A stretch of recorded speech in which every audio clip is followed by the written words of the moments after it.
Wicked Parte 2 começa exatamente onde o primeiro filme termina, mas a sensação aqui é bem diferente. Se antes a história falava sobre descoberta, amizade e ascensão, agora o foco está nas consequências, nas escolhas feitas e no preço que cada personagem precisa pagar por elas. Esse não é um filme que tenta ser maior, mais barulhento ou mais grandioso. Ele tenta ser mais maduro. A pergunta é, essa segunda parte consegue fechar a história de Elphaba e Glinda à altura do que foi construída antes? Eu sou o Fábio Silva e é sobre isso que a gente vai conversar hoje, depois da vinheta.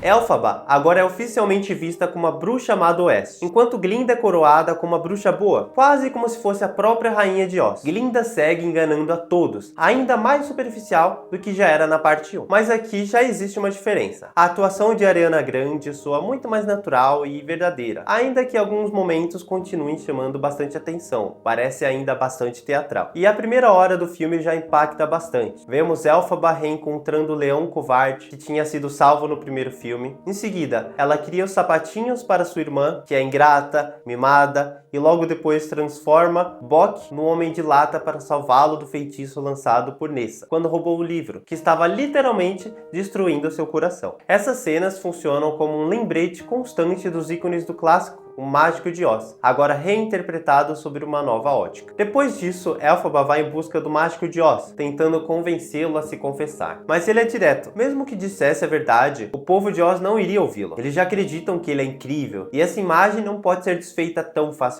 Os dois chegam a fazer um acordo, mas como já era esperado, esse acordo é quebrado logo de começo. Elphaba descobre que o mágico mantém diversos animais em cativeiro, e pior, eles desaprenderam até a se comunicar. Isso a enfurece. Ela quebra o acordo, liberta os animais e, como consequência, acaba arruinando o casamento da Glinda com Fiero. Glinda fica devastada e tenta a todo custo não desejar o mal para Elphaba. Mas fica claro que Glinda é talvez a personagem mais complexa nessa segunda parte, porque diferente de Elphaba, ela sabe da verdade, mas escolhe o silêncio. Não por maldade, mas por medo. Medo de perder o status, o amor do povo e o lugar que conquistou em Oz. O filme é muito honesto ao mostrar que nem todo mundo nasce um herói, e quase sempre cobra um preço alto. Enquanto isso, Fiero confessa seus sentimentos por Elphaba, e aqui eu confesso, eu não estava preparado para ver os dois se beijando, e prestes a fazer algo mais tão rápido, se é que me entendem.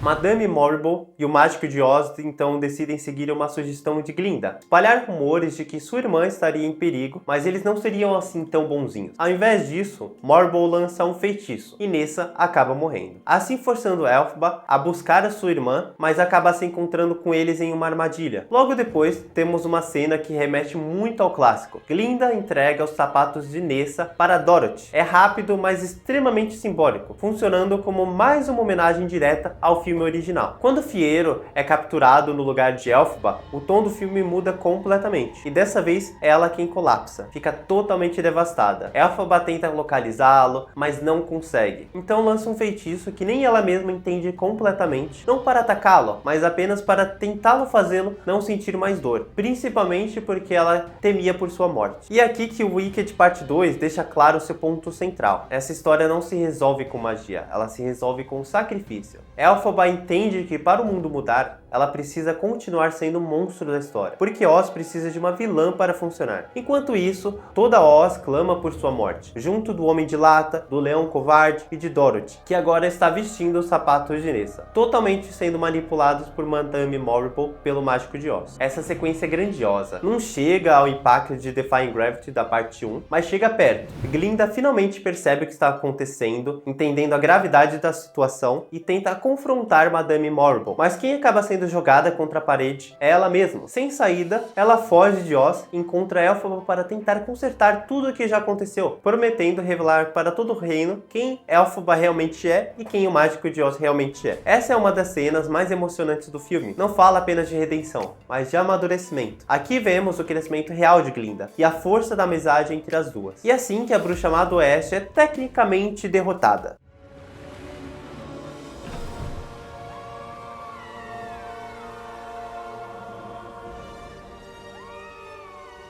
não porque perdeu, mas porque escolheu desaparecer. No final descobrimos que Elphaba não morreu, ela apenas ensinou sua própria derrota. Quieros sobrevive, se tornando o espantalho, e os dois deixam Oz juntos, sem revelar a verdade a mais ninguém. Elphaba vence, mas não do jeito que imaginava. Ela salva quem ama, liberta os animais, mas precisa abrir mão da própria existência pública para que o mundo continue funcionando. É uma vitória amarga, e talvez por isso tão adulta. Visualmente o filme é tão lindo quanto o primeiro, mas mesmo assim acaba ficando um pouquinho à sombra da parte 1, que é ainda mais grandioso e emocionalmente mais impactante. Ainda assim, Wicked Parte 2 encerra essa história com classe. Ele não tenta substituir o clássico nem competir com o primeiro, ele os complementa. Wicked Parte 2 entende que crescer dói, que nem toda amizade sobrevive intacta, e que às vezes fazer a coisa certa não te transforma em herói. Talvez eu seja suspeito para dar uma nota, mas fico com um 8 de 10. Justamente por não alcançar o nível do primeiro filme, mas ainda assim cumpriu minhas expectativas, e isso já foi suficiente. E você, o que achou de Wicked Parte 2? Deixa aí nos comentários, não se esqueça de se inscrever, te vejo no próximo sessão. Tchau, tchau!